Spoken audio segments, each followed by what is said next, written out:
Hey, everybody. Welcome back to Facts on the Ground. I'm Misty Winston, joined by my co-host, Jesse Zerwell. Today, I'm very excited. We have a guest on the show who I've been friends with for a long time. He's the co-founder of Hampton Leftists. He's also the founder of Populist Voice. He's an amazing activist, and he's getting ready to organize a general strike summit that he's going to be doing in November. So that's very exciting, and we're going to be digging into that today. So Compton J from Twitter is probably how you guys know him. CJ, Jay, he's got lots of names actually. You got to have a lot I of know, names. right? But thanks for coming on, man. It's really good to have you on. Oh, awesome. Hey, always good to be on the show. I think this is my second or third time. So hope it's the second of many more appearances in the future. So I'm happy to be here. We had a couple awesome sessions on back. Bitch. Yeah, we had a couple awesome sessions on Bitch. That was a lot of fun. Yes. I did like 3 weeks of Fred Hampton Leftists. I was like, y'all, Nico's going to think I'm cheating on MCSC. Yeah, right on. So, yeah. And then Rome in my chat on Bitch one night was like, come to Death Row Records. He gave me the Suge Knight. It was funny. I missed that one. I wish I would have been in the chat that time. That was really funny. It was an amazing chat. FHL, like it was like everybody but like you. I can't remember if Meg was there. Maybe Meg was there. I don't know. There was just a couple people that weren't there. But it was like Sabi was there, Nick was there, Rome was even there, and this was like he was still off of Twitter. So I was fangirling. I'm like, Rome's in my chat. It was fun. It was a good time. Sounds like a good time. Yeah, it was good. Okay, so let's talk about this summit that you're going to have in November. So what prompted you to want to take this on? Because it's a pretty big undertaking to kind of try to organize something like that. Well, I see a lot of my comrades on social media who I've teamed up with in the past about organizing a general strike. This one I did. It was like, I think all of us kind of participated. It was last year sometime, I forget, early last year, where we, organized a general strike. It was a one-day thing. It's kind of hard to tell sometimes when those one-day things, how to gauge the success or not in what you're trying to achieve in economic, impact. So it's hard to judge that. But we did that, and then just, there's been murmurs around, hey, general strike, people wanting to do it, like, hey, let's do it. It's, things are terrible right now. But what made me hesitant is that I felt like there's a gap in the people that are ready right now to go, like me, like Jesse, like Misty, like everybody here and FHL. Like if you told all of us, hey, general strike starts tomorrow, we would be there, But in order to have the economic impact that we want to have, we need more numbers than the people that are passionate right now. So I felt like the people that are passionate, I'm there, but we have to take a step back and say, do we want to go in when we're not even going to be as effective? Or do we want to try to, add more people to this movement? And I'm saying, I think we need to add more people to the movement. And the way you do that is through education, is through discussion. So through technology, we're able to reach thousands of people at one time. So I feel like maybe we should put together something like a summit where we just have different activists, people who have something to say about the topic of general strike on how actually to plan and achieve it. So this is not to actually plan a general strike. This is having discussions on how to do it the right way. And that's going to get more people on board. The summit also is to answer concerns of those people who are on the fence about a general strike. They're not quite there, but we need those people. So we need to answer those concerns like, how do I survive during a general strike paying my bills? How do I feed my family during a general strike? How do I build a mutual aid infrastructure in my local area because we don't have one already? Like these things need to be answered in order for more people to hop on board with the general strike, which is what we need. So I felt like let's do something to where we're answering those questions and we're also talking about strategies of how to do it. Now, of course, the ultimate goal, let's say this goes very well, and we're really saying, okay, people are really coalescing, saying, hey, this is, maybe we can work together to do this. And let's start to work on it with all these ideas that we've talked about over this last, 3-day event. So it may, snowball into that, or it just may be another 6 months where we say, okay, we had one before, let's have another summit.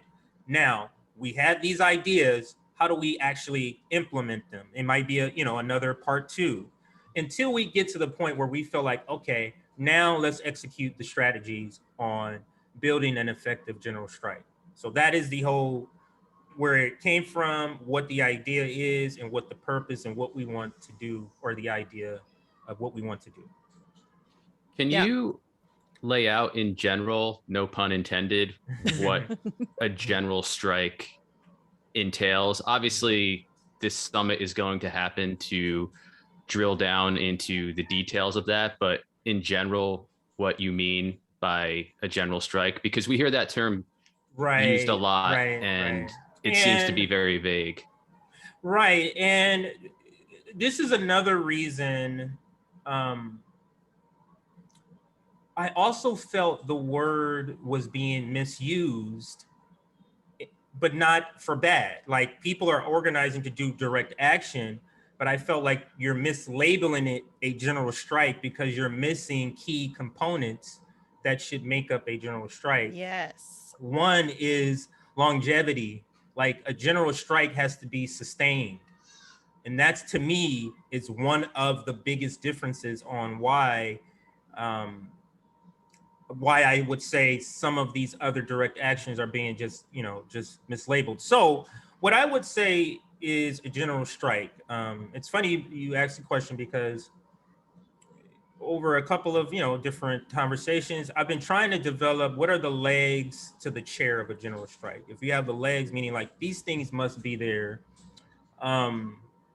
There must be union participation, but there may be a hybrid version of that where it's not union leaders, but it's the rank and file that's behind us. Because that's probably what it'll be. Right, because union leaders are a lot of times in bed with a lot of these corporations.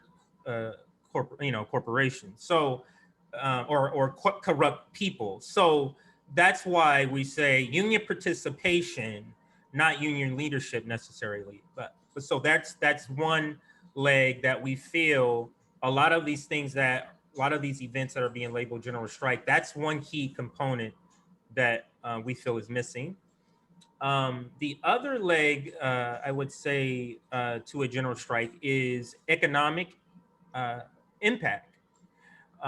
So now, how is that achieved? There's multiple ways of having that achieved. That's the ability to walk off a job and strike your work. And that's also not economically participating to the extent that you can. 100% of course would be great, but 95% or whatever extent that you can, not participating economically in the system. And then I would say a fourth leg, now it could be more than 4 legs. I don't want you to think that this is the last leg. A fourth leg is something that keeps coming up, and I think that it's very key. A general strike has to come from a place of love. And that means that it's something that Fred Hampton, the actual Fred Hampton, I'm not sure he said it in those words, but kind of described in one of his speeches, where you have to come into communities. We have to understand that people are still being propagandized by this blue-red thing.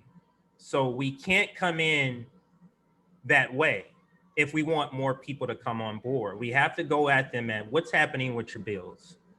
Are your kids eating? Do you need school clothes that's coming up? That's how the general strike, that's the place of love. So we're going into communities saying, how are you doing economically? We're here to help. Oh, you need babysitting services? Let's see if we can get a neighborhood, group moms. So a lot of people are just afraid to talk to their neighbors and just try to build camaraderie, try to build a community legitimate solidarity. Right, like, just right. people solidarity. Getting them to understand. First thing is we're here to help you.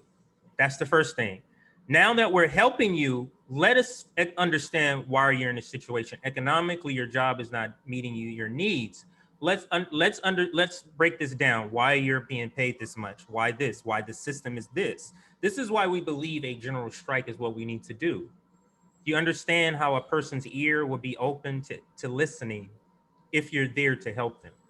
But if you come in there, Republicans, Democrats, some people gonna get offended, even though you and I know it's ridiculous for you to get offended that we're critiquing corrupt people.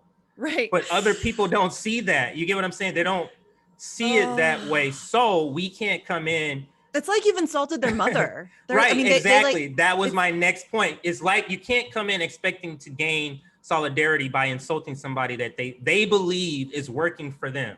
They're not, but they believe that. So you can't do that. You have to come in a place where we are here to help you. You know what I mean? Yeah. Why you're not feeling safe? Maybe we need to have some of our, men, patrolling, talking to these people who these neighborhoods are fearing. What's going on in your life, ex-gang member? What's going on in your life, gang member? You're not economically, what's happening with your family? A lot of these things that's happening in these neighborhoods, people just need to be talked to. And I'm going to pass it back to you. Let me just say this one point.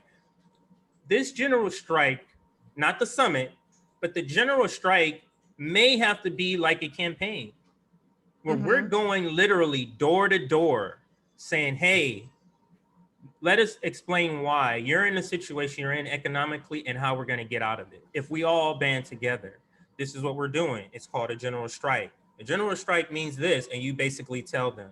Yeah. How we're no, gonna... I'm so glad you just said that, because I think that's like a lot of what's missing right now is that I think having these conversations like we're having now, like the summit's going to be, I think all that's great, but I think we have to convince people to go talk to their neighbors. And I get that that's hard, especially right now with COVID restrictions being so ridiculous. But there are still things that you can do, even like papering your town, like going around and handing out flyers. That it may seem silly, but that makes a difference. Even if just one person sees that and is, their curiosity is piqued. But it's that grassroots. Yes, I mean, it's that grassroots. You got to pound the pavement. There's no easy way around this. It's hard work. And you have to put your ego aside. I think that's another thing that's really difficult for people. You have to put your ego aside. You have to be willing to work with people that you don't agree with. Right. You have to. And these are just people. And I'm glad that you said that, like, they've all been propagandized, because I think we have to meet people where they are. And no, I'm not saying let's go work with actual Nazis. I was just about to bring this up because it always leads to that. And it's so ridiculous. It always leads to that. Yes. I've literally never somebody who says, I believe the borders should be secure, or somebody who says, which I completely disagree with, or somebody who says, there is terrorism and I believe that war should be. I completely disagree with that. But if that person is willing to join me in the fight against the oligarchy and the ruling class in this general strike, that fight, not the fight I agree with him or her on, but the fight that I do agree with him on, you're not going to do that. It's so, but Misty and Jess, we've been conditioned. Yeah. In this way, we've been conditioned in this way so that we never team up to do what we're talking about. Yep. 100%. And people keep saying that, oh no, they don't care if we get together or whatever. Yes, they do. That is their greatest fear. That's why do you think so much time, energy, and effort is put in to keep us apart? And like Jay just said, if you actually care, it's like the End the Damn Wars protest that they just had. Everybody's like, oh my God, Magnus. And I'm like, oh, a scary boogaloo boy. Do you care about ending the wars? Then you should show up to that protest. Period. Like the Medicare for all. If you believe in Medicare for all, even if you don't agree with the people who are hosting it, who are emceeing it, who are attending it, speaking at it, who organize it, it doesn't matter. If it's an issue you care about, you should be willing to show up. You should be willing to show up. I think people need to look at, just prioritize. Which one is more important?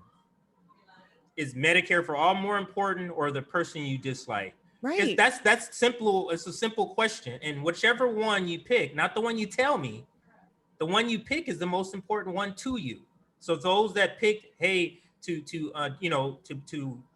dunk on Jimmy Dore about the FTV fight or march or the force to vote thing is just ridiculous. Like, are you for Medicare for all? Or are you against Jimmy Dore?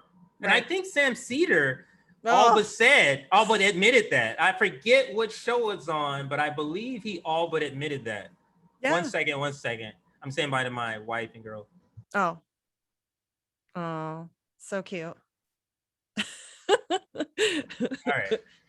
So yeah, cute. I usually pick up our middle daughter, but today, Oh, because I'm on with Misty and Jesse, I wanted to. We're switching it today, so that's yeah. nice.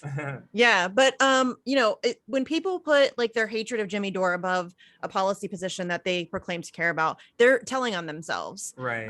It's and that's really unfortunate because it's a lot of people who are willing to do that. It's a lot of people who are willing to put Misty, people above. This is what I like to do, because analogies give clarity, because it takes people out of the fight that they're in. It's like we all want to fight against cancer. And if I say, let's do a fight leukemia or fight breast cancer, are you going to dunk on me because you're for lung cancer? Like, it doesn't make any sense. You get what I'm saying? Like, okay, you think it's a different avenue, but why are you dunking on me? Why are you disincentivized, or why are you like an opponent of it? That's what I don't that's the part I don't understand. Your participation, it would be great, but if you don't participate, why are you talking against it? And that's the part to me that it shows that what your real priorities are, in my opinion. Yeah, and when people start doing that, you have to take a look at what their vested interests might be in holding the positions they hold. But I wanted to ask you, or maybe note, Jay, how do you go about, again, in a general sense, because I understand that in the summit, a lot of these details are going to be worked out, but can you just give us an idea right now of how to go about doing this, to speaking with people and communities without proselytizing to them or making them feel like they're being talked down to? Because I think that's where a lot of movements fail, is that whether the messenger is delivering the message in that way or not, a lot of people feel like it's, here's somebody coming to my door, like a Jehovah's Witness, or to take your pick, me. to lecture me, to tell me where I'm wrong and how I should be better like them. Well, see, this is where it's going to take a certain or a particular type of person to do these door-to-door sort of campaigning, because this is where it's going to take, where you said it can't be about yourself. We need people on board without trying to execute their own agenda. So it can't be about talking down. It has to be, this is where it says the coming from love. It has to be about help. And it can't be about convincing. It's about giving information, and the information is what convinces the person. That's it. We can't be fascist about it. You can't force, hey, you're dumb if you're not going to participate in it. I just explained this to you. Don't you get it? Like, it can't be read theory. That. It's like, you know what I mean? It's hey, we're helping you. And this is what we believe is happening to people like you and us, is that we're not being paid, a living wage and all of this, talk about whatever, whatever the strategy is for the campaign for a general strike, talking about those things, but it always has to be from a place of, I'm just here to help. And this is the information that we believe will help all of us if we join together. Like, that's where it has to be. And if the person, let's say, hey, they want to get into red blue debate, and just that's not what we're about. We believe both parties contribute to the same problems that we all have. You know what I mean? It takes a person that really, like a customer service rep almost. You have to be able to deflect if they're going to be coming at you like that. Rome does this well. And he tells stories about this all the time, where he goes into neighborhoods where he calls them white supremacists. I don't know, but he says, you know, they have Confederate flags, and he just goes up and talks and says they first start like that. And it's just like, yeah. Glory Jones does this all the time. She's talked to like, Proud Boys about Julian Assange. She'll go up to Proud Boys at protests and talk to them about Julian Assange. It's all about your reaction. You know, again, we have to always understand the person you're talking to may be propagandized, and they don't understand. They're 100% propagandized. Right? That they are. So you have to talk to them. So like let me give you. So for example, if a person is watching a puppet show, but the person doesn't understand it's a puppet show, you can't just come around and say, hey, I'm the guy that's, you know, controlling these people. There has to be somebody that kind of gently explains, this is actually not real. And you get what I'm saying? Like it has to be, that's why I say it has to be a particular type of person that does this. There has to be a particular strategy. Maybe we can get somebody to work on not the million door strategy. Let's say million doors knocked is the strategy to campaign for the general strike. There has to be someone who develops the strategy, the talking points. And it's going to be different for each neighborhood, for each demographic. And that's what I was just getting to. Like, you have to tailor it for the community you're talking to. I talk about this all the time. With Julian Assange. Like, I went on a libertarian podcast a couple of weeks ago to talk about Julian Assange. And so I talked about things like civil liberties and patriotism and the First Amendment and the Constitution. And you have to do that. Like, you have to be mindful of who your audience is. Exactly. And so you get it. So you get it, Jesse. I'm not sure if all of that answers the question. I mean, it is hard because we will be talking about this more because, you know, I'm not an authority. I'm just simply saying, we need to have let's get the discussions. Let's do the discussions. Yeah, the discussions is what we need. And that's all I'm simply saying. But I did tweet this out before, and I think it was yesterday. For the people that aren't into politics, how do we reach those people? Mm-hmm. Like, they're not into politics, but what they do have in common with us, they're having a hard time paying their bills, paying their rent, keeping food on their table, childcare. So, you know what I mean? Like, so that's the areas that I would want to talk about. I know I'm kind of going off on a tangent, but those are the areas I would want to talk about. Believe it or not, I used to sell knives door to door. I've done a bunch of different things. So this to me seems easy. Like this would be easy for me. Rome's great at it. I mean, it's all about take the hostility out of it. Take that whole red blue thing out of it. That's not what we're doing. So take the red blue and take the ego out, which is hard. Like, that's not easy. And I think you just brought up a really good point though, because I think that 100% of these people are propagandized. Steve Boykinen says it all the time. Nick says it all the time. We are the most propagandized country on earth. There's no question. So I think that, you know, we have to just recognize that and be willing to meet people where they are. Understand that they're you know, they're always going to be people who just don't get it yet.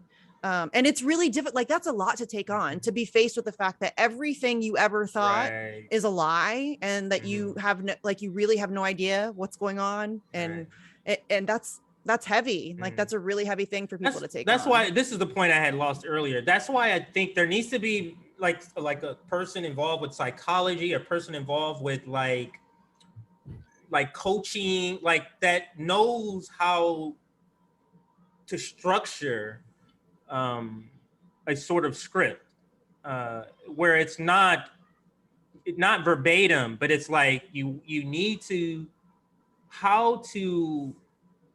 it's almost like how to sell to somebody. It's like a way to where you're, you know, talking to them about their own items, about their own lives, about what's happening in their lives. So, but you kind of get what I'm saying. without condescension, Right. or Yeah. That's the key putting part. off that That's the expert key vibe. part. Yeah, That's the key part. And it's hard, Jesse. I got to be honest with you. I'm not sure a lot of people on Twitter would have that tact to do this, at least not based on how they tweet. So maybe they're different in person, but yeah, Twitter's a little, I mean, I think a lot of people are yeah, they pretend to yeah. be something on Twitter that they're not. Yeah, and- so maybe that's it. So, Yeah. but it does have to come from a place of love, and that's really, we have to really hone in on that point. love and patience and Yes. understanding. Right. And just, again, we're all propagandized, and it sucks. That's why I talk about it as often as I do, narrative management, because I think that's honestly the biggest fight that we face, because we're force fed this reality where we are each other's enemies and we're not. And that's a lot to overcome, because it's beaten into us from birth that America's the greatest country on earth. And, they almost like they handpick your enemies for you. Yes. They feed it to you constantly. They tell you, that this person is your enemy. And again, I have said it a million times. My enemy is not my neighbor. My enemy wears a $5,000 suit and sits in a boardroom, and that's all that really matters. I think when we're talking about propagandizing and how it's in everything from birth, I think it's very telling that from birth, really, communism is like demonized, like no other economic system, and I think it's telling who is writing the history books. Capitalists. I think is very telling the fear that they know this system sucks for 95% of people, or more than that, 99% of people. You know what I mean? I think it's very telling. So they have to convince you everything else is just terrible. Because again, I said this in a tweet, if capitalism was so great, they wouldn't have to gaslight you on everything else. Yes. On socialism. You know what I mean? It would just stand on its own. You don't have to gaslight me on. If socialism communism sucked so hard, they wouldn't have to sabotage it every time it came up somewhere. Exactly. You know what I mean? Every time there's a socialist country thriving, here comes a capitalist to fuck it up. I mean, that's intentional. I mean, that's not, you know what I'm saying? Socialism and communism are always presented as monoliths, as if they only exist in one form, and that they don't vary from nation state to nation state, let's say. Yeah. And I hate how they tie capitalism and democracy as if they go hand in hand. Yeah. Like that's just how it's supposed to be. And then they tie dictatorships to communism, for example, that when it doesn't have a connection, you get what I'm saying? Like they're always referring to the Maduro's dictatorship a dictator part. Yeah, as that's a part of the communism, and it's very, but it's by design, it's by design. But Misty, I had a question for you earlier. I'm just curious, because maybe I hadn't seen a tweet of yours on the topic. We talked about it. What do you think about teaming up with people, that you don't necessarily agree with on all for everything? It. Like where is like, I know you have a line, and everybody should have a line. I don't know, because I really haven't thought about, I don't know where my line is, but I just feel like people who are like that need to, from a Black person's perspective, you have to realize that since we've been here, we've had to deal with people that absolutely hate our guts. Yeah. So if we had that sort of rationale, like, what would we have done? Like, literally, like, right? What would we do in a country that absolutely despises and is telling us to our face, and then we say we're not going to work with those races? Like, okay, then who? Like, I mean, now let's not paint everybody. There were people, white people, other people that were fighting against slavery, just like everybody else. So I don't want to paint that broad brush, but we're talking about the majority is what we're talking about. Yeah. So that's what I'm labeling. Yeah. Yeah, no, but I'm all for working with people I don't agree with. I talk about this. I get shit for it all the time. I get shit for being friends with Magnus. Oh, he's a scary Boogaloo boy. They've managed to paint the Boogaloo boys as this monolith too, and they're like a really kind of newish, decentralized group of people. And I got to be honest with you. I don't know much. Like, I don't know who Magnus is. I don't know I love much Magnus. about Boogaloo boys. Yeah. So I just know that somebody told me that they're racist. Is that not true? No. Okay. No, they're not racist. Well, I mean, they're not a monolith. Are there racist Boogaloo boys? Right. Absolutely. There are racist leftists. So, but I can tell you that Oh. Magnus, not a racist. Okay. I mean, but what are boogaloo? But what is the thing that groups them that calls them boogaloo? What is it? They're like a Second Amendment kind of. They feel like they're not asking for they don't want a war, but there's going to, like, they feel like they have to be prepared for the worst because the powers that be are doing their very best to manufacture a civil war because they don't want to deal with the class war. Right. And so they're just kind of like kind of a militia-ish. I mean, Okay. So what bonds them together is that, which is why they could have different beliefs in other areas. So now I understand. Like Magnus is super anti-war. He's pro LGBTQ. He is LGBTQ. He's pro women. He's pro guns. He's anti-cop. He has done security for BLM protests. Is he a lightning rod? Like, do people not like him or something, or do leftists not like him or something? Well, leftists don't like him. They've dismissed him and say that he's like some irredeemable racist. But if you listen to Magnus for 5 seconds, it becomes very clear that he's not an irredeemable racist. He's not a racist. I mean, he used to be a racist. Is that why they say irredeemable? Or they just label all boogaloos as racist? Pretty much. Okay. Yeah. It's kind of like, because I don't know any of this stuff. I really don't. I mean, do your own research. Don't just take my word for it. But you're teaching me at least what the narrative that they're saying. You get what I'm saying? Like, they've definitely got a narrative about the Boogaloo boys that's out in the media. There's been infiltration within their group. So the Gretchen Whitmer thing, the kidnapping of Gretchen Whitmer, that whole plot, there was some Boogaloo, like loose Boogaloo affiliation with that. But it turns out it's like 6 guys who got entrapped and like 26 feds were involved. Okay.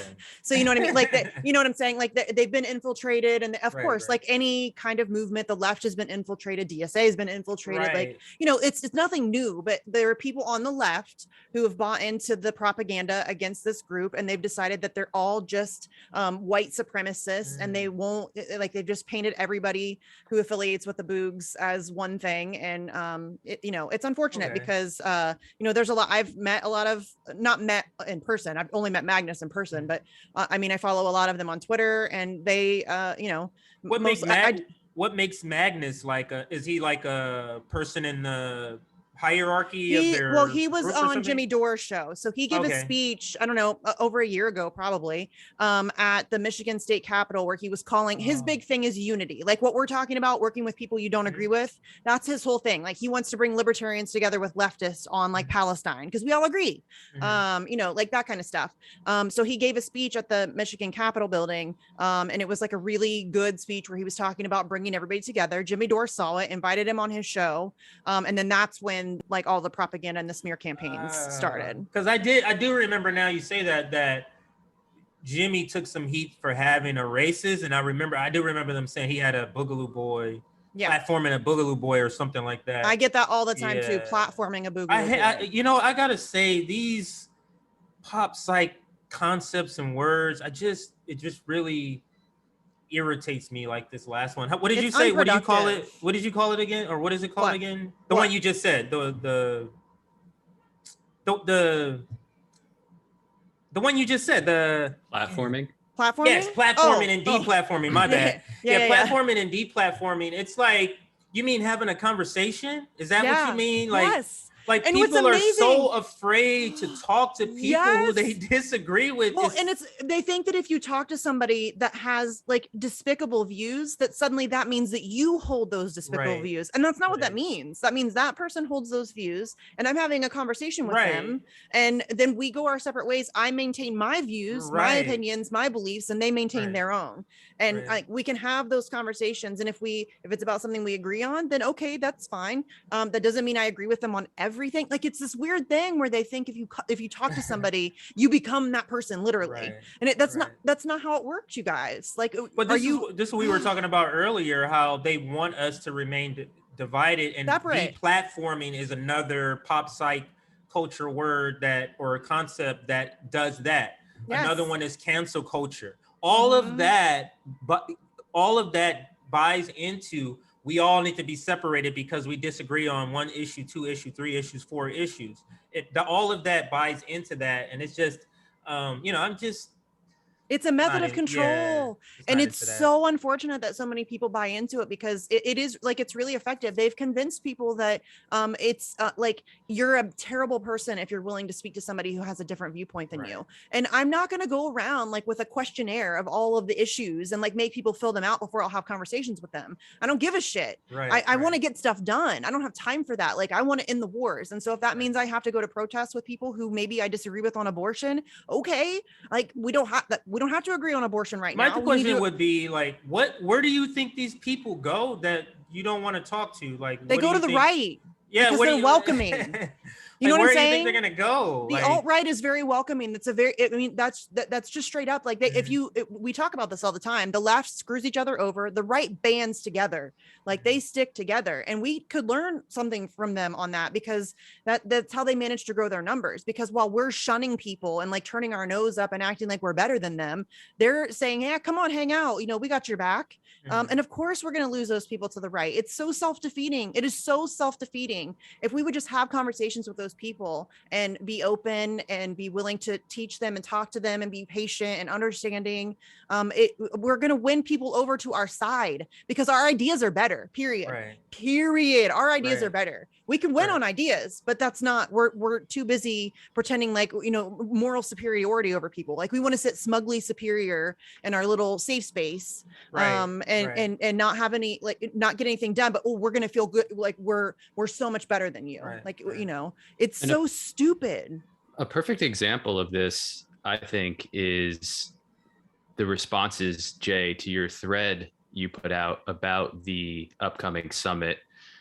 There were positive ones I saw scrolling through there, but there were also people putting in their 2 cents about how you can't do it this way if you don't do this, or didn't somebody already try this and this is what happened. And it's like, okay, you can make those criticisms in a certain way that's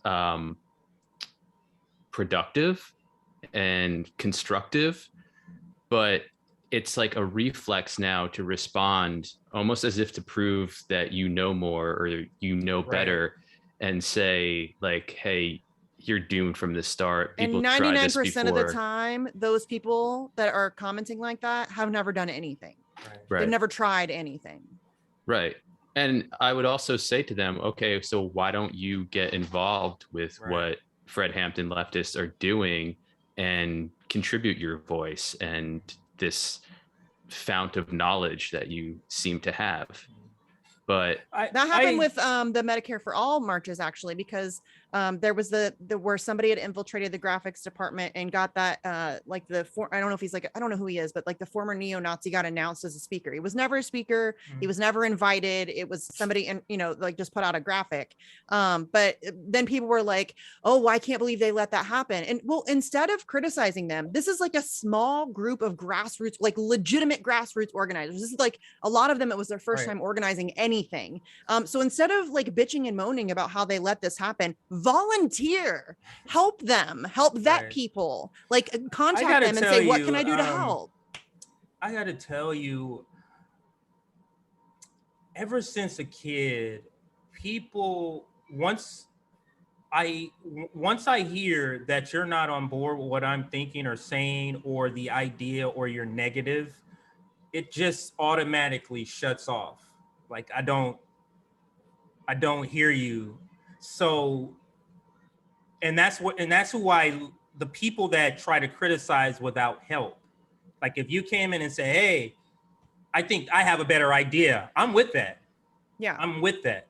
But if you're coming in to dunk on, and I think Jesse was kind of alluding to similarly, something like that, like dunking on, like, I don't see those people. I go, oh, and go to the next one and go to the next. Like, it's just, it's, I had a great analogy yesterday. I can't think of it yesterday about this particular thing. I guess if I stop on the road to fix an elderly lady's flat tire and somebody's driving by in traffic yelling at me, get over, blah, blah, blah, blah. Like, you're doing it wrong. Yeah, like, why am I listening to those people? Right. That doesn't make that, and that's the analogy. It's like, I'm not listening to those people. Like, it's just, you can't. I cannot. Like, I'm here helping this elderly lady while you're driving by yelling. Yeah. And it goes to what we were saying. Like, if you're not helping fix this flat tire, why don't you go? Like, go. Just shut up. Just shut the fuck up. Bye. I'm doing something, sir. Or ma'am, I'm helping someone. So yeah, go about your liberal business. I'm still waiting for the on, Miami March for Medicare for All. Where's that Miami March, fam? Yeah. Where's it at? Where's it at? TikTok, y'all. It's been months now. Yeah. Should be. So, it shouldn't be that hard. I'm just trying to stay focused. I mean, these are coping mechanisms for me to just stay focused on things. I guess that's a way for me to just, not pay attention to the chatter and keep my nose down and go forward. But yeah, I just don't. And this is why I don't know a lot about some of the things, like the Boogaloo Boys. I didn't know a lot of stuff about Elon Musk. I tell people that I don't even know what he does. I don't know anything about Elon You don't Musk. need to know. He doesn't. I don't care about this He's person. scary. I just don't know where he came from. Like 10 years ago, I don't remember him even being talked about. And then just all of a sudden, Elon Musk. And I'm like, what the? I'm like, if I haven't heard of him and he's whatever age, he's not that important. That's why I'm like, he's just a front for oligarchy. That's all he is. Yeah. He's a lightning rod for oligarchy. He's a distraction. Exactly. That's what a lot of these trolls. Yeah, that's what a lot of these trolls on Twitter are. I mean, their whole point, they want to, anybody who's trying to make change, to do something, to actually do something. They want to distract those people. They want to discredit those people. Right. They don't have ideas. Their whole point is to just and not only just distract and discredit you, but they want to discourage you too. They want to wear you down so that you don't want to do this stuff anymore, because it's just too much. To mute your trolls. It's the best thing I've ever done for myself. I started muting my trolls and my life is so much better. I can't even tell you, because they do and I can't help it. Sometimes I get pulled into some bullshit fight with some troll on Twitter, because sometimes it's fun to kick these little fuckers around, but they will distract you. They will suck. They're time vampires. They're not worth it. I have well over 400 people muted. Well over 400 people. I don't know how many I have, but it's a lot. I mute people all the time. It's a distraction. And just like you, I do when the person particularly makes a bad point, but they think they're smart, that's the ones I like to just go, let me just put out something. But yeah, I try to stay away from those, because I used to do it all the time, and that's how I got my original account suspended. I had it suspended because a band of K-Hives literally just said in the thread, we're just gonna mass report you. Yeah. And I did at the time, I didn't know. So at 13,000, I got mass. I had to start over. Oh no, that's brutal. Yeah, September of last year. So yeah, it's been a year. It's been a year. That's brutal. Just hit a year. They will just they'll go back through your Twitter years to find things that they can report, so that they can get you suspended or whatever. They just mass reported me on some craziness. And guess what happened? So this is September 11th, believe it or not, it was. I submitted for what is it? An appeal. Yeah. I didn't hear back from them. Guess what day I heard back? Just guess. I could not even write this as a Hollywood story. Guess what day the appeal came through? I don't know. On the day of the election. Really? The day of the election, their decision for my appeal that happened 2 months prior, when they usually take literally a week. Yeah.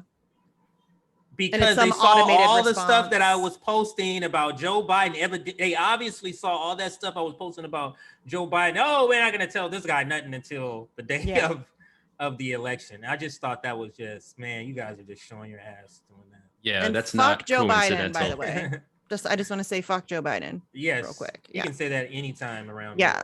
Yeah. Well, he's just, he gave this speech today, talking about how the United States is no longer at war.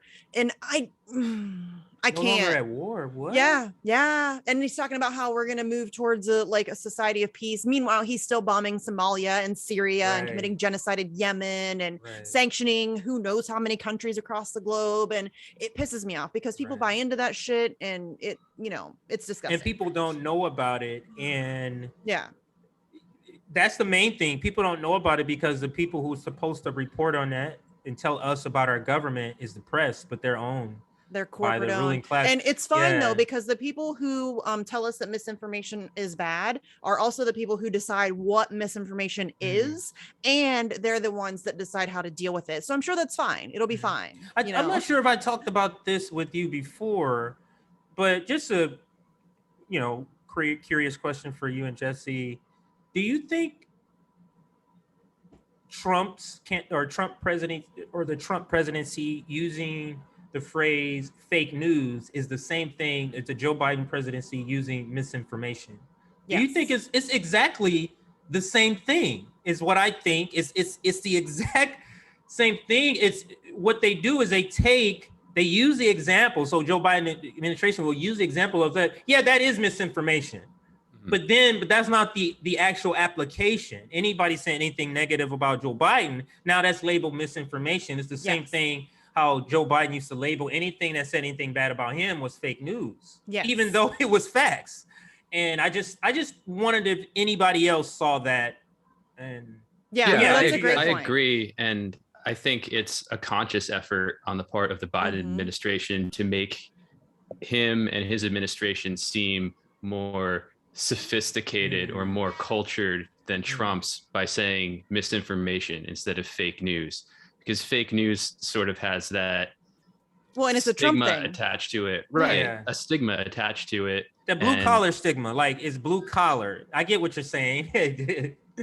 Well, they can't repeat anything that Trump used. I mean, they obviously they don't want to do anything in any similar fashion, although they're doing the exact same things that Donald Trump did, but they have to present it. They have to put a different cover on that book. You know what I mean? And this Jesse is such a great point of how Joe Biden is Donald Trump. He's just using the Ivy League veneer. It's the same. You get what I'm saying? It's the same. Well, and the press is covering it differently. That's the biggest difference, because Joe Biden is still covering the pandemic. Yeah. Do you believe this? Yeah. If Donald Trump was in office with the same exact thing, look at how they're covering Afghanistan, the 10 people that they murdered in Afghanistan. If that had been under Joe Biden, hell would have been. Look at the stuff that's going on at the border. They're out there with whips. It's literally, it's crazy what is happening.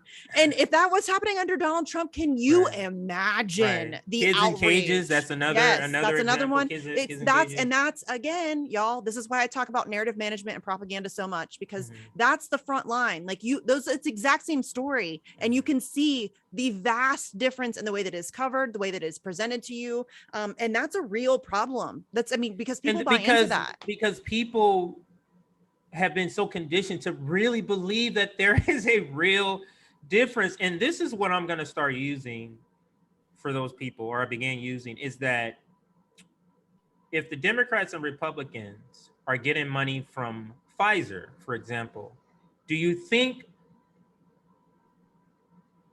Pfizer's interests change if a Democrat is in office or a Republican in office? Do you think they have a different agenda because they're paying both? Right. That would be my question. It's not a different agenda, right? It's the same agenda. That's why it doesn't matter which one is there, because the same corporate agenda is going to be carried out, and no one can seem to really have a rebuttal to that point. And that's why these corporations buy into both parties, because they're just covering their bases. That way whoever wins, they're just hedging their bets. Their bets. Whoever wins, they might be out $500,000 to the Democrats, but the $500,000 they spent on the Republicans will pay in spades. And so either way, that's nothing. That's chump change to them. The money they spend, the money. I mean, just think of, I forget the number. I think the last reported data, 2018, it might be, for the money spent on lobbying. I think it was $3 trillion. Isn't that crazy? Ridiculous. all of these big sums of money, but we can't get rid of homeless. We can't eradicate Right? homelessness. We We can't can't make feed sure every people. yeah, We can't, you know, we like can't improve. This is something they love to. Oh, our military. Do you know my brother's military, older brother's military? Do you know if they make an appointment at the VA, you know how long it takes them to get in there? forever. These are the people they're fighting and dying. They claim everybody wants to say our troops, our troops, our troops. They're used. How about better health care? How about Yeah. that? They're used. Oh, It's so yeah. disgusting to me. Like I am very, very, very anti, not necessarily anti-military, but very anti-imperialist. Like I understand, you know, there's a Not the difference. people. But Yeah, we're no, it's not yeah. it's not our brethren No. who have been Again, those are propagandized people. into being into this military, thinking they're doing good. Not them. You get what I'm saying? It's the But the people who clearly know that institution. that's not what's going on. Yes. Also and that they're being exploited. used. Yes. Yeah, they're exploited. Also They're exploited. used. A lot of times based on their economic statuses. Yes. Well, we have It the is poverty absolutely draft. terrible. It's absolutely terrible, Jesse. That point you just made. How I had said this in an interview with Fiorella. It is so important. What's key to this whole system is suppressing wages. Mm-hmm. That is so key, because people can't pay attention to what's going on if they got to work 2 or 3 jobs just to live. Yeah. Right. The exhaustion from that, like it is so key. Suppressing wages, it bleeds into so many different areas, and I think that raising wages, which is why I think raising wages along with Medicare is some of the 2 biggest fights I think we need to take on first, because those are things that are going to allow us to fight bigger battles. Yep. You get what I'm saying? Like if Well, we're that's why able to we have don't one have- job, Yeah. we're able to have one job, Yes. work 30 hours, not 40 hours, but 30 hours a week, and we're able to pay our bills, live a vacation, take our family places. Guess what? Now I have leisure time to where I can pay attention to what's happening in a government. I can read about how what CNN is telling me on about Joe Biden is a crock of bull. I can, you know what? I have time. But in this situation, I just got to go on the surface. Oh, CNN said blah, blah, blah. Okay. And that's all you have time for. George Carlin warned us about this decades ago. We should have listened to him. They want you smart enough to run the machine. That's it. They want you tired. They want you distracted. But all they need you to do is just go to work, run the machine, run the capitalist machine. They don't want you to think for yourself. They don't want you to have the time to look into things or to educate yourself or to. Right. But this is why we don't have the military is a huge part of the reason why we don't have healthcare and why we don't have college for all. Because those are the 2. If you ask anybody in the military, why did you join the military? It's one of those 2 reasons. I needed healthcare or I needed an education. Sometimes it's both. This is the part that I'm saying about suppressing wages, how it ties in. Like if you took the economic incentive out of military recruiting, how many people you think would enlist? Like the numbers would vastly be lower if you took the economic. I mean, I don't know one person of color that would join the military if it wasn't for economics. Like I literally don't know anyone. I know a lot of people who have joined the military. I don't know anyone. It was always, oh man, I don't want to go to college, but how, what am I going to do? I got to think of a career. I don't have a lot of options. You know what I mean? Mm-hmm. Military. It's either military or prison or going to work for $7.25. Yeah. And when you boil the exploitation down to its essence, it's truly disgusting, because the military doesn't exist for defense. It exists to kill other people, primarily people of brown or black skin, people who live in the global South. And we know the reasons this is done: for the seizure of vital resources, strategic resources, strategic geopolitical positions. And the people who peddle this for the military are allowed to go onto campuses. They're allowed to go into schools and lie, trick kids essentially into coming into their camp to kill, to pillage the world. That's what it really boils down to. Mm-hmm. And there's no other entity that has that permission that has the freedom to do that, the ability to do that. And that ties in, of course, with the military industrial complex and arms manufacturing basically being the only manufacturing base, if you even want to call it that the US has anymore. And confronting that is, I think, absolutely we have an necessary. economy of death. Right.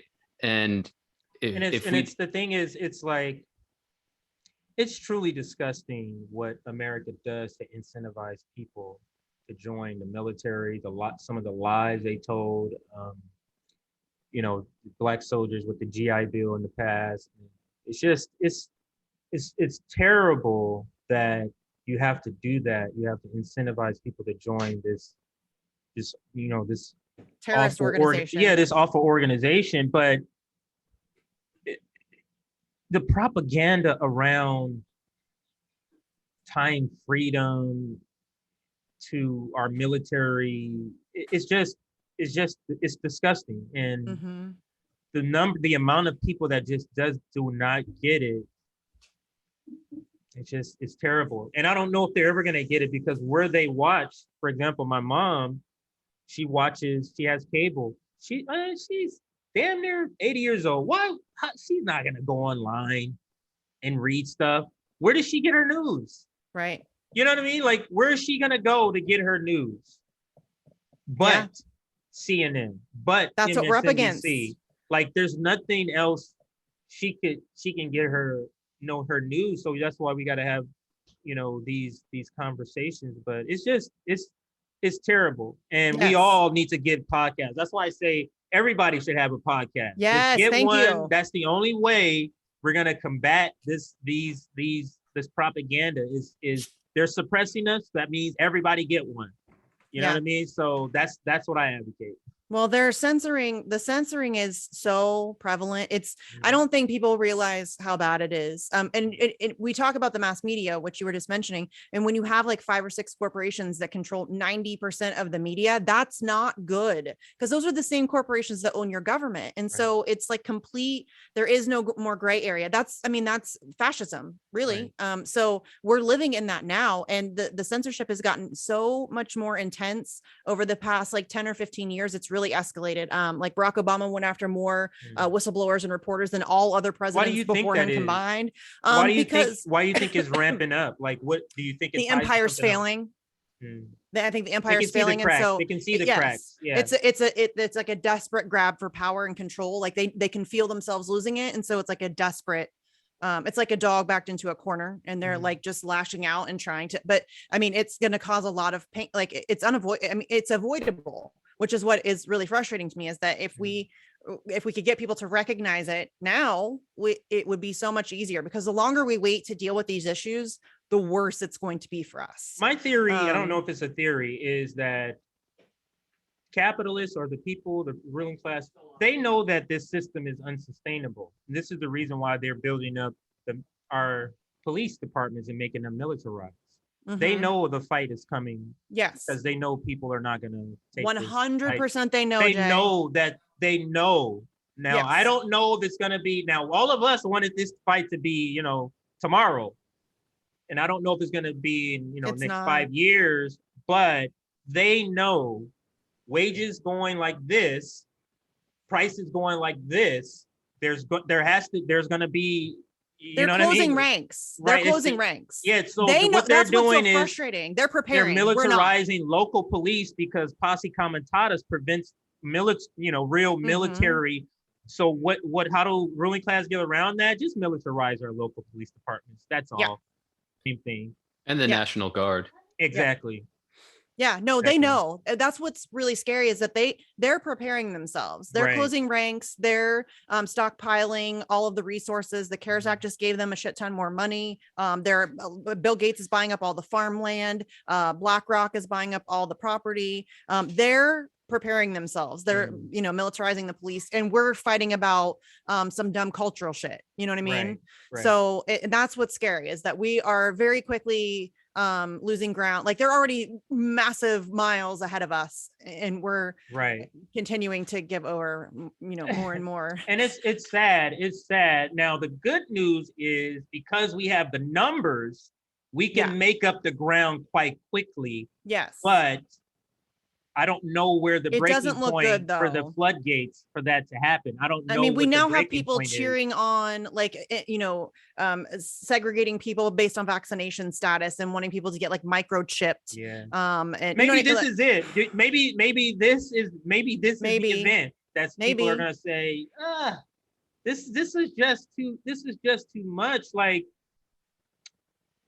so what is your? I don't want to. My wife has like a conspiracy theory about Bill Gates and the microchip and all of that. So what is the microchip thing again? They want a microchip to see who has the vaccination or who does not have. There's some of that, but there's like a whole biomedical thing, which World Economic Forum has talked about quite frequently. But they're selling it as they're going to implant you with this chip, and this chip is going to be able to like monitor your body. And so if you have any health issues, you can get them, they can get it fixed faster. If you get cancer, it would be early detection, all of that stuff. But it's essentially, they just want to be able to track. It's never like application.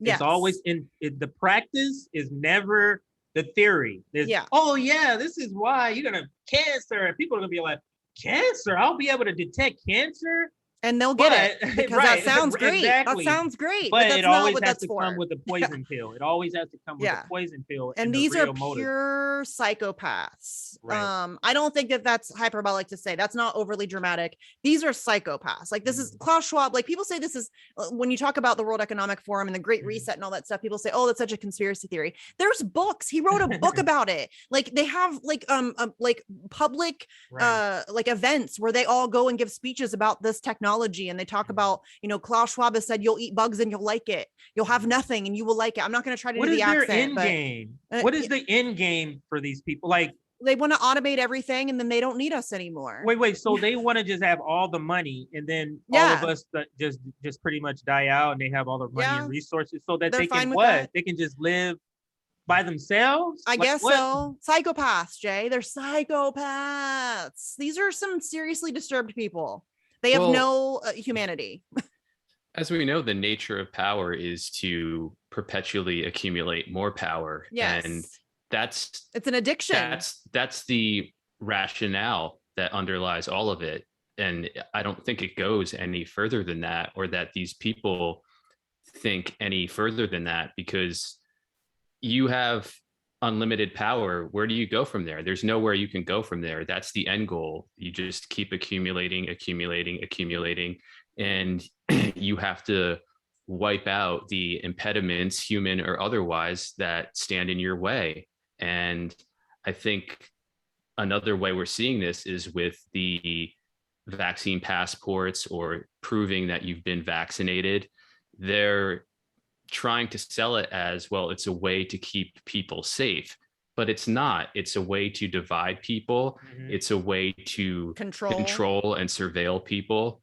Like you said, Jay, what's proposed is not what's practiced. And I think to implicate Bill Gates and the Gates Foundation in that's not a conspiracy theory. No. It's actually happening. And this is somebody who poisoned people in Africa, like, or gave like the Gates Foundation just came out with a paper saying that we now have to start worrying about the next pandemic, which is inevitable, as if we've gotten over this one.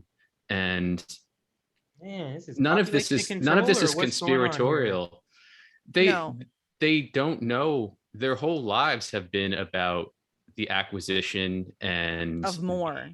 Do what? That's the whole point. To get more. Yeah. Right. More, like, who are we? Like, when we say we're number one superpower, like, why do we have to compete with other countries? Why? Who's running this race? Like, why are we doing that? Oh, or like our companies, well, we have to compete globally. Why do you have to compete globally? Why do you need a labor force that's equivalent? I think competition is good. Like, it's a but human why does thing. I get that. I get that.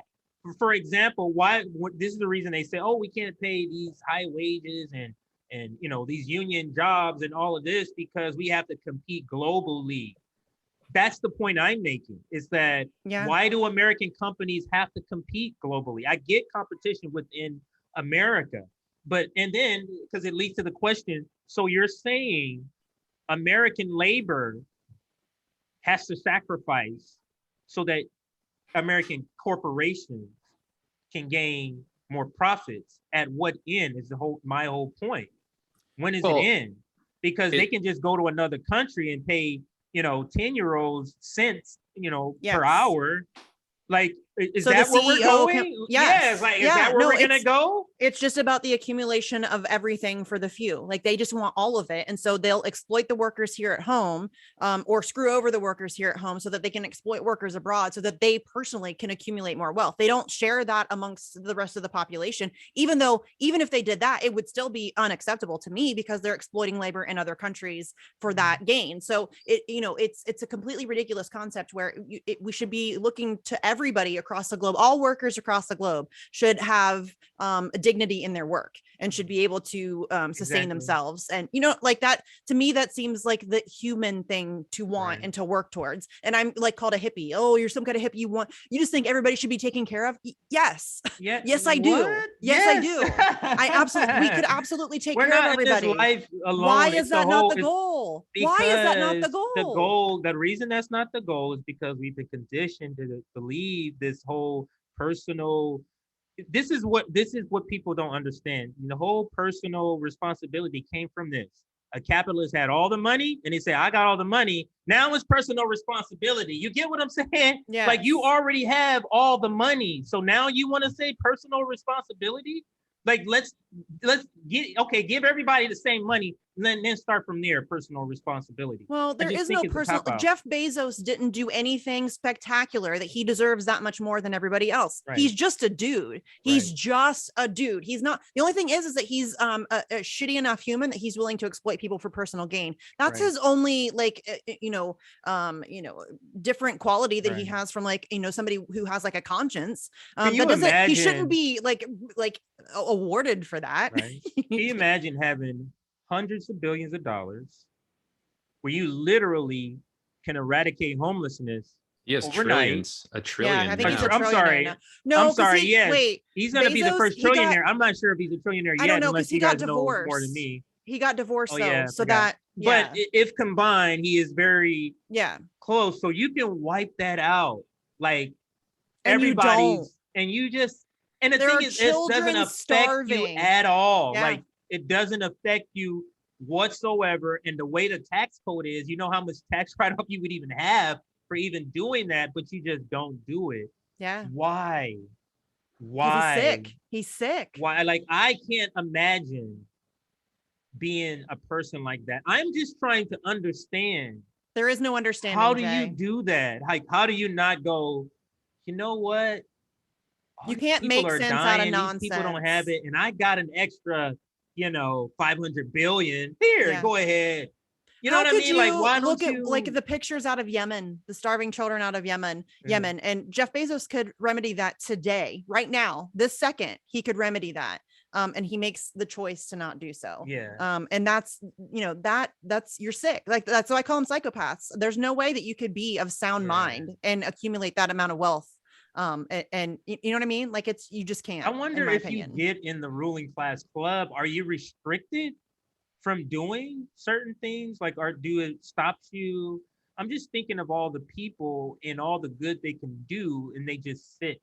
Well, they say there's been studies done that the more money and power that you accumulate, it literally affects the makeup of your brain. It changes who you are, like, physically, not just like, inside, which is something we don't quite understand, but it changes like the physical makeup of your brain.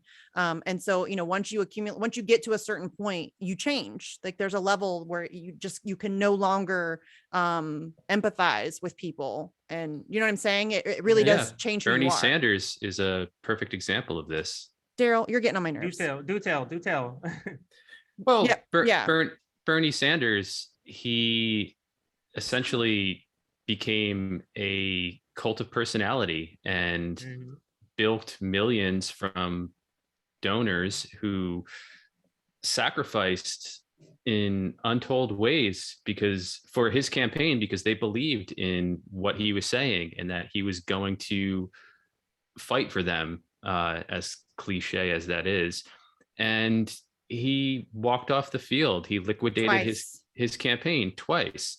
And he kept that money and, you know, sold his books. Yeah, sold his books. And now he's still feted in so many circles as now he's rebranded himself as a pragmatic progressive, whatever that means. Which is a Hillary Clinton thing, by the way. I'm a progressive who likes to get things done. That's the same thing as a liberal, isn't it? Yes. He is a liberal. He always was, though. Not always, since the 90s. And the implication there is that before he was not being pragmatic. So everything he was saying, everything he was promising it was just idealistic. It was utopian. And so we should disregard that because his pragmatism wasn't fully in check. That dude did more damage to a legitimate people's movement than just about anybody. I mean, maybe Obama did more damage, but yeah, both of them are up there. But this is why I had 6 reasons, and I spoke with Thomas Frank about this, where we both agree. This is why a politician can't be the leader of a movement, because movements aren't on the timetables of a campaign, and the leader of a movement can't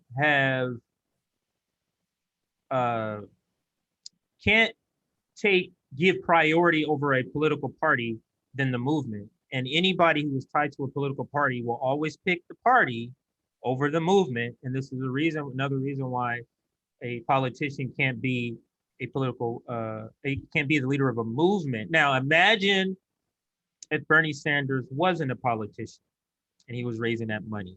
Do you think that could be a good general strike fund? Yes. Could you imagine these workers contributing this money and he's raising money for a general strike? There's another thing. Bernie Sanders has the pull right now. I believe Bernie Sanders can get a general strike started.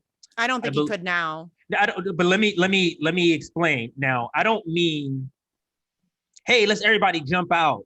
What I'm saying is Bernie Sanders, AOC may be like this. He has the contacts where he could say, he has the ear. This is a better way of saying, he has the ear of millions of people, where if he said, hey, general strike, you know how many people's ears would be listening? It would be open to that.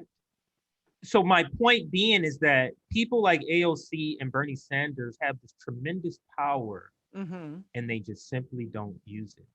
For example, the Green Party. You know, Bernie Sanders, if he ran as a Green Party person, he could have legitimized that party, or he could have nationalized that party in a way that no other candidate could have if he did that. And Jill Stein offered to step down off the top of her own ticket to let him do that. Exactly. Like, just think, if Bernie Sanders was actually independent of the Democratic Party, and he decided to run as a Green, could you imagine what he would have done for that party? If he had done that in 2016, 2020 would have been a completely different ballgame. The people would have had a legitimate voice in the process. It would have legitimately changed the game. But he was never going to do that. That was never going to be the end game for him. Because he does the cost benefit analysis, and he knows that if he loses that gamble, whether he believes in it or not, that's the end of his career. And at the end of the day, he's a careerist, and he wants to hold on to the seat he's held on to for however many decades now. And that's more important. All the rest is window dressing to maintain that career. And I think, frankly, his age plays into it. And I think a lot of our representatives' age play into a lot of their policies. They don't seem to be 80-year-olds are not going to prioritize climate crisis like a person who's in their 40s. Is basically, what I'm saying. If your end of life is in the next 20 years or less, and people are talking about the climate crisis, this and that, but that's so far in the distance to you, actually not when you're even going to be around. It's just not it just doesn't have the Well, same. and it doesn't make any sense priority. whatsoever for that much, because it's an overwhelming majority of people in our government that are old. And that's not, I'm not meaning to be ageist, but there needs to be a more broad spectrum represented. That's the point I'm making. Yeah, I hope that that didn't come off as ageist. What I'm basically saying is what you're saying is, if it was all white people, what would we be saying? Right. Well, if it was all men, what would we be saying? Here's a great example that drives our point home here, because when you watch the hearings, when Mark Zuckerberg's being questioned about Facebook, none of these people have any idea how social media works, how the internet works. Like Dianne Feinstein's up there asking questions. She's like a gazillion years old about Facebook. She has no idea what she's talking about. And they're trying to, come up with like regulatory stuff about all, not really, because they're just doing whatever Facebook tells them to do because Facebook owns their asses. But you know what I mean? Like they cannot effectively govern the way that they should on like issues of technology. They have no idea what they're talking about. And so, I don't know if you remember, but a lot of them would preface their statements or their questions to Zuckerberg with, I first want to say I use Facebook. My niece showed me how to use it. I love it. And how are you going to have any kind of critical investigation of Facebook when you start off your line of questioning with that? And then you're asking questions like, how does Facebook make its revenue? You're right. It's like a basic. And Zuckerberg has to like hold back probably the biggest laugh in the world and say advertising. And it's like, selling, you love data. Facebook, you're on it all the time. You're not seeing these ads that are thrown in your face that are tailored specifically for you. And that I don't think it's unfair or ageist to point out that huge gap, because it allows tech giants like Facebook to get away with anything they want to do. And it's because they're in the same league as these politicians. These politicians will get up on their committees and act like they're going to be confrontational in their questioning and implement some sort of regulatory change, but it's never going to happen. Class solidarity. They're all in the same class, essentially. And they all, the government can use social media for their own nefarious purposes, and social media giants can use their affiliation with the government for their own nefarious purposes so that they can rig the system in their favor, all of those things. So it's like they're scratching each other's backs, but they're pretending to be adversarial in these hearings so that it can look like they're doing their jobs or whatever. And it's all a show. Like I liken it to a soap opera all the time. It's like we're being entertained as they're murdering us slowly. You know what I'm saying? Like they're putting on this show. It's all fake. It's all fake. Like all of this shit is fake. Justin Amash or Amash or whatever. He did an interview a while ago. I forget on whose show, but he was saying that like the big hearings that you see on TV, the ones that are televised on C-SPAN, the ones where they get up and they do those speeches, most of the time those are handed to them. Like you're given a script. Here, this is what you're going to say. And it's all very scripted. They all go to dinners together. Mitch McConnell and Nancy Pelosi do not hate each other. That's not a thing. They don't hate each other. Yeah. It's a professional wrestling. You know what I mean? That's all it is. And as for Nancy Pelosi, Glenn Greenwald wrote a really good piece on his Substack a few months ago, showing how Nancy Pelosi and her husband buy and sell, they trade in the stocks of the big tech companies that she is responsible for regulating. So that says everything right there. And he provides all of her insider in trading. Holy shit, the insider trading. Y'all. I mean, a politician married to a venture capitalist, like nothing can go wrong there. I mean, right before Joe Biden took office, she bought a whole bunch of stock in electric cars, and then Joe Biden takes office and he makes all the federal automobiles electric vehicles. It's amazing what they get away with, you guys. It's unbelievable. But it's corruption. It's corruption in plain sight, and people have been so. It's normalized. It's been normalized. It's literally corruption directly in your face. So, for example, found out that I believe it's 60% of FDA's budget comes from the people they actually regulate. Does that make any sense to you? So Pfizer, who I'm supposed to approve their medicines, they fund me, and I'm the FDA. It's a really good system. Does that make any sort of sense to you? But Americans don't know that, but that is corruption in plain sight. Yeah, it's the same with the CDC too. Bill Gates is pretty much the primary WHO or the largest financier of the CDC, Mhm. which is constantly pumping out real misinformation about the so-called vaccines, about the virus, Masks.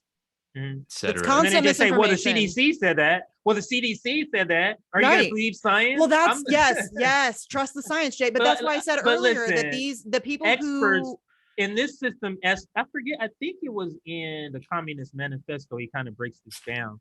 In this corrupt system, even the experts are being bought off. yeah, So of course. you can't even believe what the experts are telling you because they're Yeah. being bought off also. I love it when people say, just trust the science. Do you want to know what science is? Science is asking questions. Right. That's what science is. Science is trying to disprove itself constantly. That's science. So yeah, I trust the science, which is why I ask questions. They don't which even is why know I'm what skeptical. they're referring to when they say that. Right. No, they Trust don't. the science. What science are you talking about? CDC. The science that says what? That the science that agrees with their confirmation bias. Right. That's all it is. It's Right. whatever my confirmation bias tells me is true. That's the science. And if you disagree with that, then you're a conspiracy theorist and you're terrible and you're a horrible human being. And I hope you die. And that's essentially where we're at right now. So yeah, I don't watch mainstream media, but I've been told that, and you've kind of made mention to it, that they're creating a divide between the unvaccinated and vaccinated people. What do you believe is for? The Like, divide? why? Like, this is just one other thing? Yes. Okay. They will do anything to establish a civil war because that's how they avoid the class war. When shit hits the fan, legitimately. Are the lines clearly, yes, anti-vax, red, and for most people? Because here's the thing, I get called an anti-vaxxer all the time simply for asking questions. I'm not an anti-vaxxer. I've never been an anti-vaxxer. In fact, I was very heavily involved in the pro-vaccine movement for years. I have a child who's autistic. Her autism was very often blamed on vaccines, which I think is bullshit. And people would use my child as like some way to justify their anti-vax stance. And I was very heavily involved. I literally, I say this all the time. I know I sound like a broken record, but I was on a list of people in 2015 that anti-vaxxers hate. Like they had a list that they put out of all, they called them the trolls. Like I was a pro-vax troll. That's what they labeled me as. So I'm in no way anti-vax, but because I ask questions, I'm labeled as an anti-vaxxer. And that's ridiculous. It's a far much more nuanced conversation, especially when you're dealing with a vaccine, which it's not even really a vaccine, but a medication, an injection that is relatively new.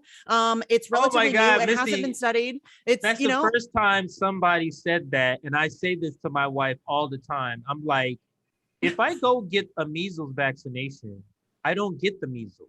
Right. But if I go get this vaccination, I can still get this. How is this a vaccination? It wears off. Why are we calling this a vaccination? Or 5 months? Yeah, it's you're just giving medication that allows you to live with less severe symptoms. Hopefully, maybe that's what I'm saying. Like, hopefully, that's all this does. Like, I don't understand why they're calling this a vaccination, but propaganda. Let me tie this in. I don't know, what type of audience you have, but this is the reason ivermectin.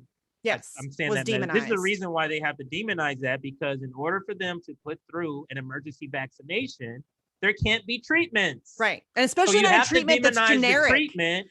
There's no profit. So that you can say there's no treatment, because that's the only way an emergency vaccination can be approved. If it's a treatment, then you can't be approved.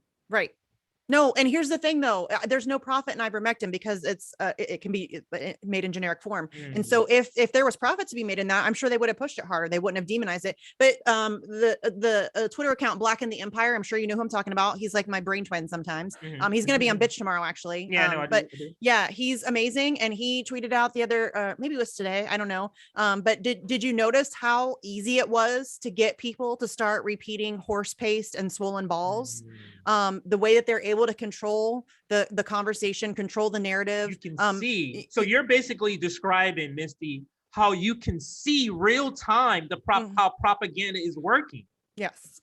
It's very apparent. So, It's if you know what you're looking for, if you know how to recognize propaganda and the way and how effective it really is. And that's not to say that like I'm not perfect. I'm totally susceptible to propaganda just like everybody all else. of us are, yeah. But if I have to catch myself all the time. I have to catch myself in capitalist conditioning. I have to go, you know what? No, I'm not doing. Yeah. Well, and I as a woman, I find myself apologizing for myself all the time. And I know it's because I've been taught to apologize for myself my entire life. And so when I rant, I'll be like, I'm really sorry. I'm very ranty today. And I shouldn't. I should just be okay with ranting. It's okay. But I never apologize for my rants. I just no. What I mean, like I told my husband, like, because I've been trying to like wake him up to it. There's a really good experiment that you can do as a woman. If you're walking down the sidewalk and there's a man coming at you, refuse to move. Don't, because usually the woman will move to get out of the way. And if you don't, and I can't tell you the number of times guys have just run right into me because they don't think to move. And but you're taught as a woman to apologize for yourself, to make yourself small, to be seen, not heard. You know what I mean? So we're starting to break through that, but it's everybody's susceptible to it. Everybody, literally everybody. But if you know what to look for, it's much. This is why when people say, "Oh, I watch CNN," but I don't believe the propaganda part. I'm like, really? So that means you don't believe the whole thing? Because all of it, that's like, the same people think that they can just sit through propaganda and it just doesn't affect them. People who knew that Russiagate was bullshit are now like full bore trusting government institutions on COVID. Weird. Like, isn't that weird? Yes. Yeah. There's no intellectual consistency. Yes. Yeah. And it's really disturbing. Me, I feel that way about the mandate. Like, I don't care what you feel about the vaccinations, like, have your opinion, but I didn't think leftists would be saying I'm for a mandate. That's what's really jarring to me. Like, you can say, no, I believe you should get the vaccination. You can say all of that. Let's say you believe that. You can say all of that. But I never thought I would hear leftists saying, no, I think you should be mandated to get the physically the like I never thought I would hear that, and it's all for the good. It's like the greater good. Anytime somebody says the greater good, my red flags go off. Right. Boing, boing, boing, boing, boing, boing, boing. Right. Like, nope. Because that's what's always used. That's what segregation. Greater good. And they always use fear. Fear is a really powerful motivator. It really is. They will scare you first. That's why whenever they have something really shitty to sell you, they scare you first. They'll say something in the beginning of their speech or their pitch or whatever that like shoots off your lizard brain, and it immediately makes you think. It makes you stupid. Once you're scared, you're stupid, and you're more willing to accept their bullshit at that point. I think fear and white supremacy kind of go hand in hand. I think that's why this country was built on that ideology, is why fear is used in everything to sell everything. LifeLock, your social security number, somebody's going to steal it and do this, sell LifeLock. So everything, you know how many industries you just sell to people based on fear? I mean, increasing police budgets based on fear. Like, you have white people in Beverly Hills for increasing police budgets when none of that affects them at all. Right. Just based off of fear. Well, I don't want somebody from over in those neighborhoods to come over here and do that. When has that happened? Right. Like, when, like, and when does that make you safer? Poor people. Poor people don't drive out to. Poor people don't have gas. Right. Drive out to freaking far places to rob them. Like, they're gonna drive. They're gonna be right locally. Like, it's so preposterous. But people live in this fear. So but cops don't even keep you safer. Like that. There's not even like statistically. They don't. But surveillance. But this plays into everything. Why people are fine with the Patriot Act. Why people are fine with surveillance. This plays into fear. Well, terrorists, just think about how ingenious Americans decide to use that word terrorist. You can't say I'm for a terrorist. Right. So you just say that's a terrorist. And then we get to decide who the terrorists are. Exactly. Like you say this whole country's a terrorist. So when we bomb this country, guess who doesn't care that country's getting bombed? Americans. Right. Yeah. Because those are terrorists over there. Really? The criminals there was over here. actually Do criminals have people- families? Do criminals Right. have families that aren't Yes. criminals? Right. No, I saw that on Twitter one day.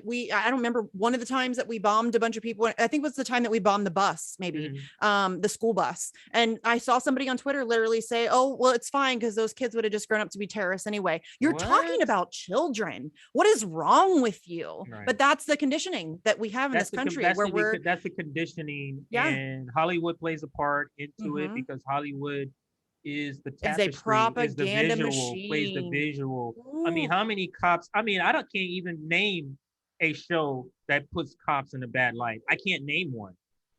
Cops are presented in a great light. Military is presented in a great light, going in and killing, murdering people. Yeah. Justice. You know what I mean? That's Yeah. that's America, because Americans kill people because we're the good guys. Mm-hmm. It's in all of our it's in all of our Hollywood stories. If we're doing it, it's the right thing. Yeah.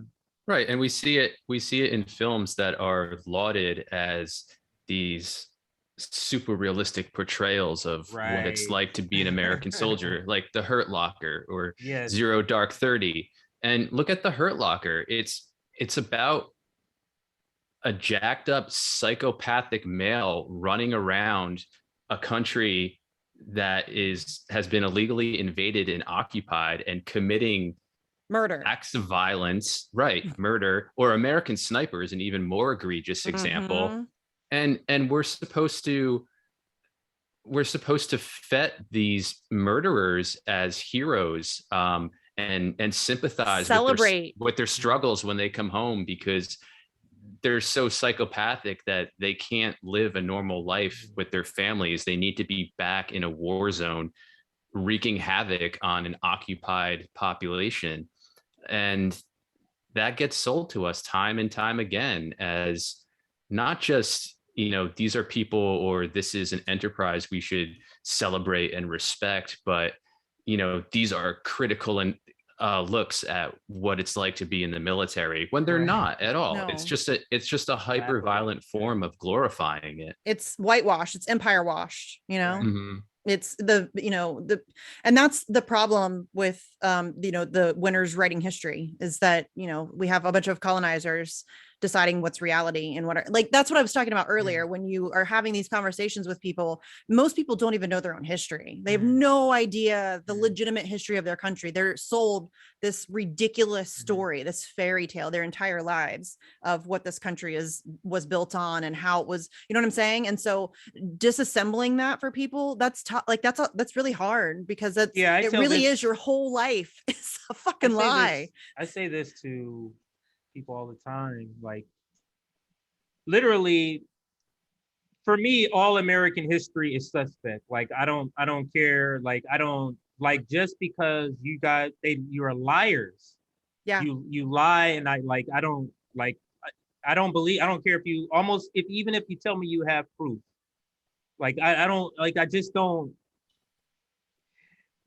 It would be, how ridiculous it would sound for Nazis to write the history of Jews, but somehow it's not ridiculous that white oppressors are writing the history of Black people, of anybody being oppressed. Yeah, it's like, this is so ridiculous. And this book I'm reading is called Slavery's Capitalism. Dispels the notion or the idea that slavery was somehow a footnote. This was a slave society. It was a slavery industrial complex. The entire nation, how our system of governing was set up, was based on trying to organize this system of slavery that's bringing in all this money. You get what I'm saying? So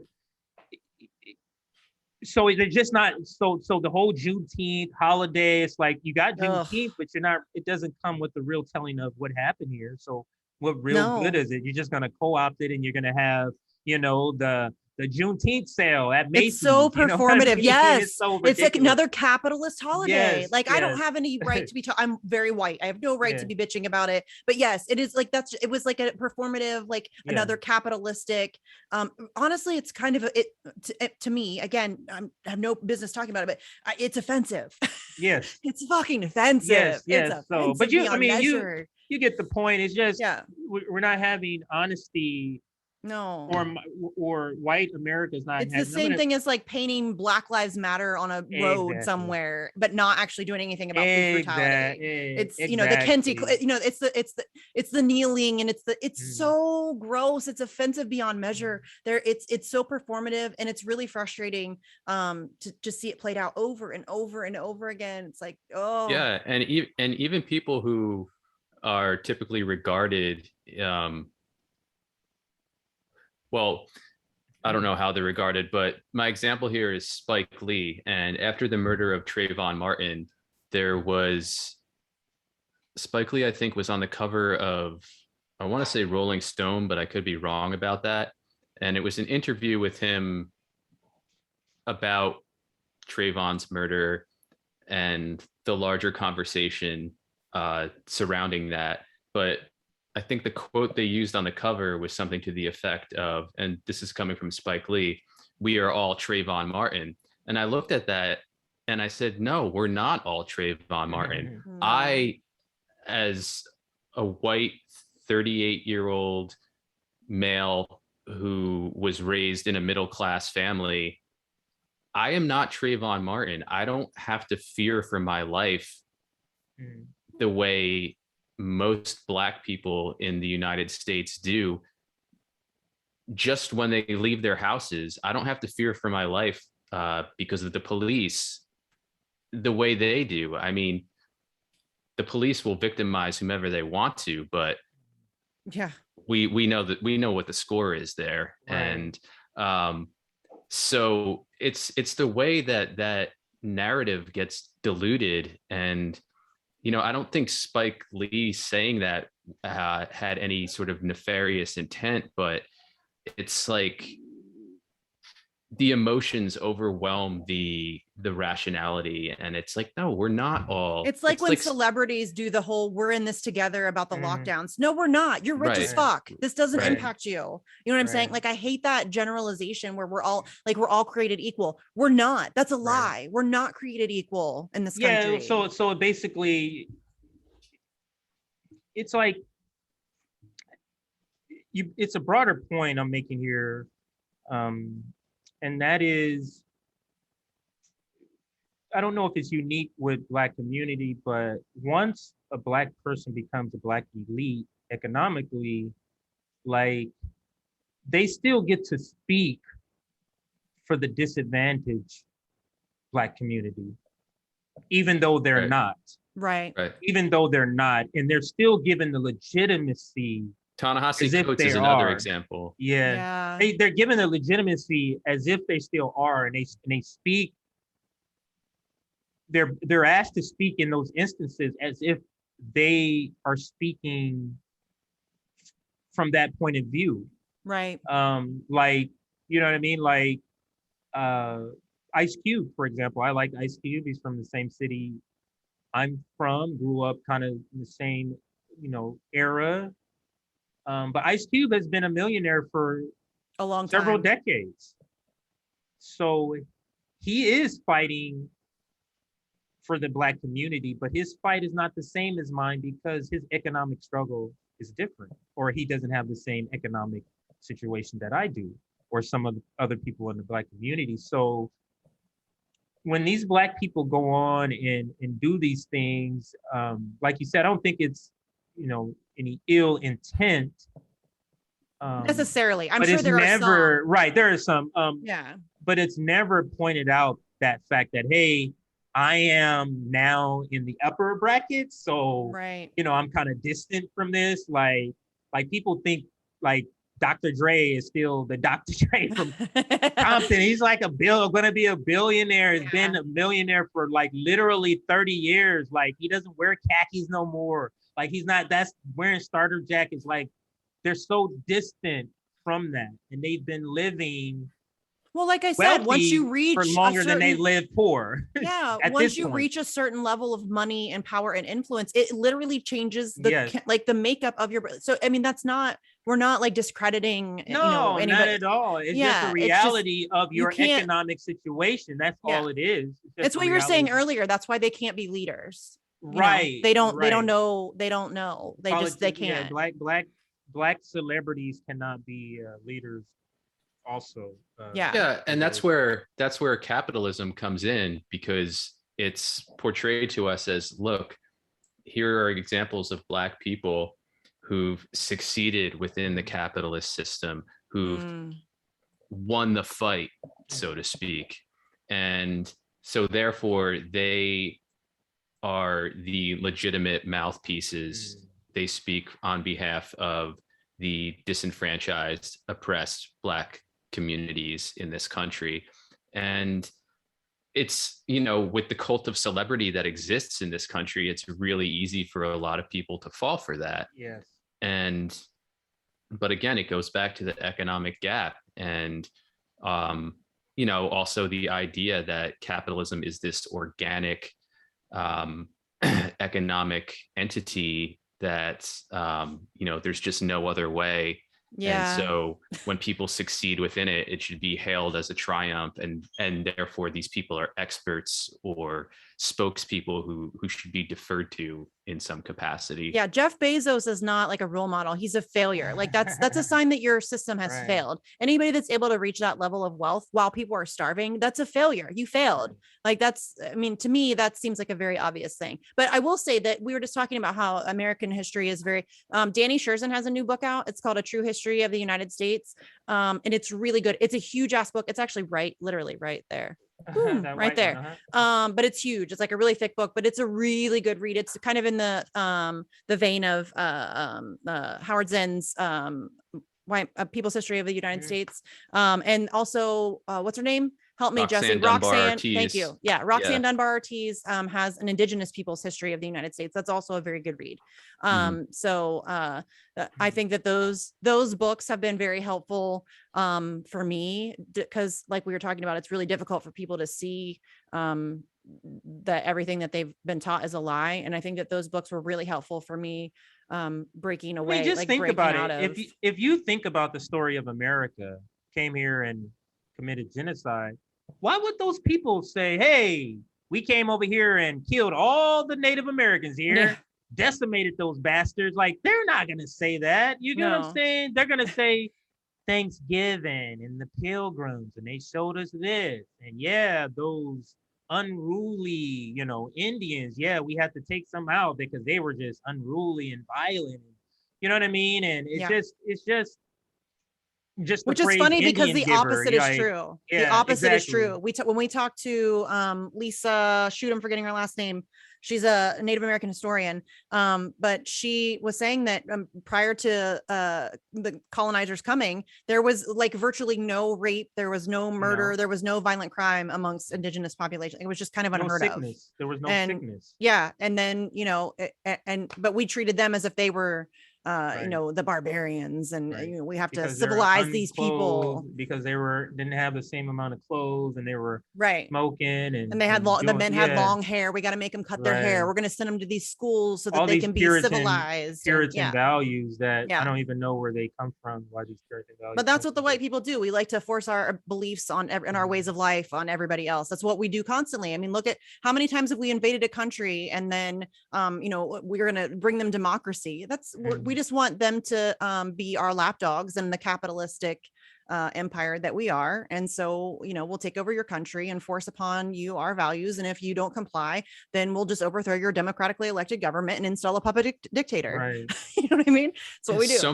So many indigenous people were killed from the point of first contact up until, I forget when this this survey, so to speak, stopped, but over hundreds of years, so many were killed that it actually changed the temperature of the planet. That's how many millions upon millions upon millions of people were killed, that it changed the temperature of the planet, you know, by a degree or I That's forget crazy. the exact number, but there's no way to downplay that. That's insanity. Yeah, What they do. I think that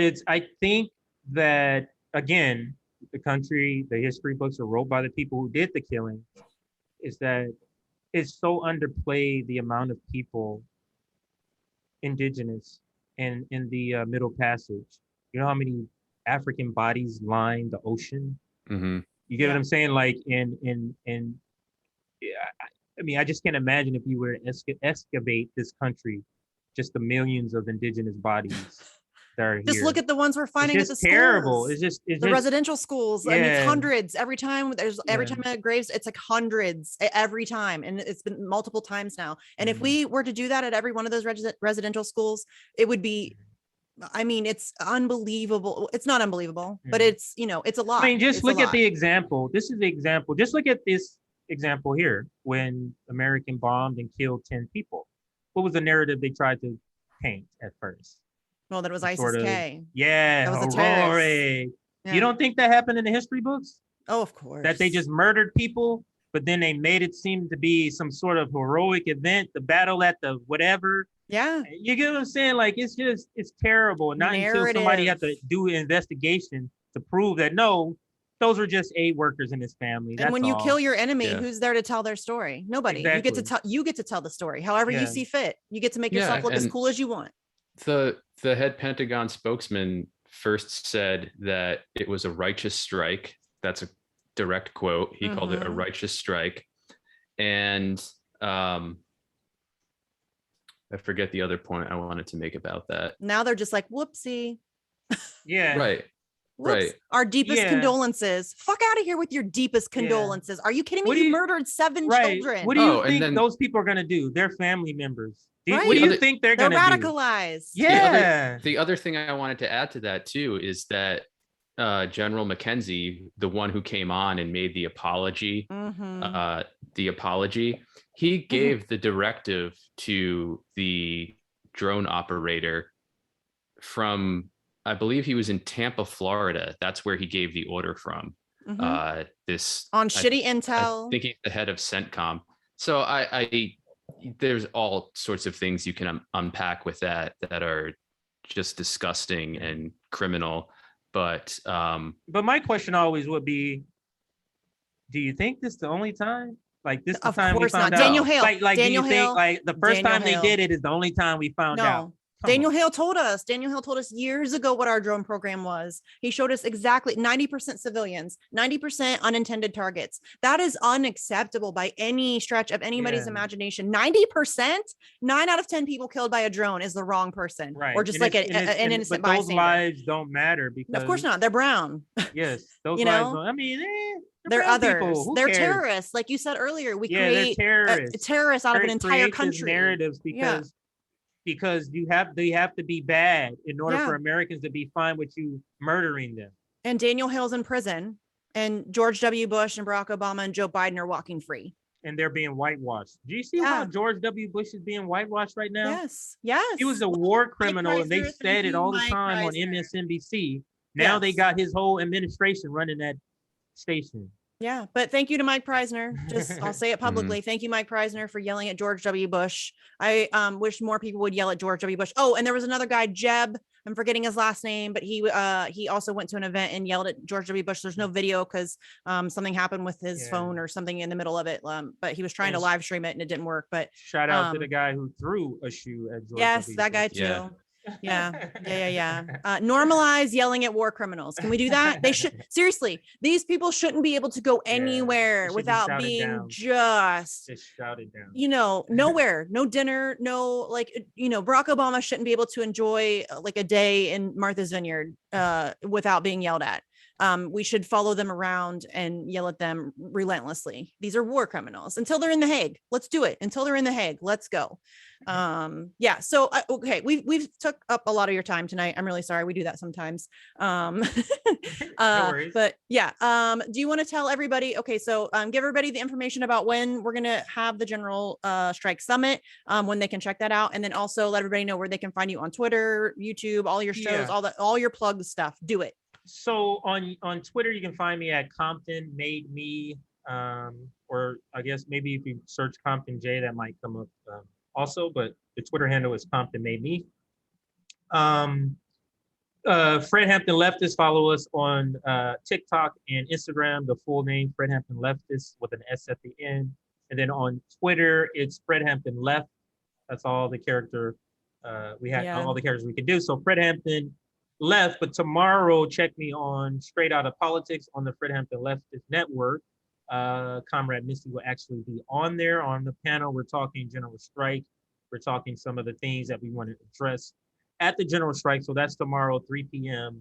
Eastern. I think we have Nick from Fred Hampton Leftists. We have JB on the panel. We have Misty, like I said. Then we have the Punch Up co-host. So Pat the Burner and Layla will be on. And then my regular co-host, Liv, will be on tomorrow. The General Strike Summit is November 12th through the 14th. That's Friday, Saturday, Sunday, second week of November. We will be announcing, as we confirm, speakers, we will be announcing sort of similar to March for Medicare for All, where they had, different speakers and they had their flyer. We'll be announcing it as such. We're inviting people like Jimmy Dore, and Nick is going to be on the Jimmy Dore show. I'm going to plug him. He's going to be again on Thursday. This is third time, so in like a week. He keeps asking him back on. So, so I forgot what I was saying. What was I plugging just now? Nick. Oh, I said Nick is on the panel. Was I naming the panel? Can't remember. Maybe after the panel. But anyway, I was talking about the General Strike Summit. So November 12th through the 14th, and it's 10 a.m. Eastern to 10 p.m. Eastern each of the 3 days. We want to have, a speaker or a panel or something, live stream going on 10 a.m., 10 p.m. Eastern. And that is all I have. Awesome. That's a lot. That's plenty, my friend. That's a lot. Yeah, it is. Yeah, it is. Well, I appreciate you taking this on. Again, I know it's a lot to organize, and I know you have help. It's, I mean, the whole FHL. Yeah, of course. But I think that these are really important conversations. I think, being able to brainstorm and collaborate with each other and, just have different minds coming at it from different perspectives and learning from each other and building off of those, thoughts and ideas and being able to really, because I really do think that we have to go into something like this. Like you said, it has to be something that we can maintain for, time, that we can, that we can really try to make an impact on this. And so I think that we have to be very smart. We have to be strategic. We have to think it through, make sure we have all of it, because once we go into it, we can't back down. If we do, then it's going to be incredibly difficult moving forward. Yeah. I mean, that would be very demoralizing to the movement. So I think if we're going to enter into something like a sustained general strike, we really have to go at it smart. So I'm really excited to have these conversations and to, have a meeting of the mind so that we can come up with the best strategic plan. So thanks for organizing it. I'm really excited to check it out. Everybody check out Jay on Fred Hampton Leftist. They just hit 10K. Congrats on that. That's amazing. You guys have been killing it. So yeah, thanks for coming on the show to talk about this. You're always welcome back anytime. And I'm really looking forward to talking to you tomorrow on your show. That's going to be a lot of fun. I mean, I know you, JB and Nick, but I don't think I've met any of the other panelists. So that'll be fun. It's always cool to meet new people. Yeah. So awesome. Yeah, I'm really excited to do that. So thanks everybody for watching. And we will catch you next time.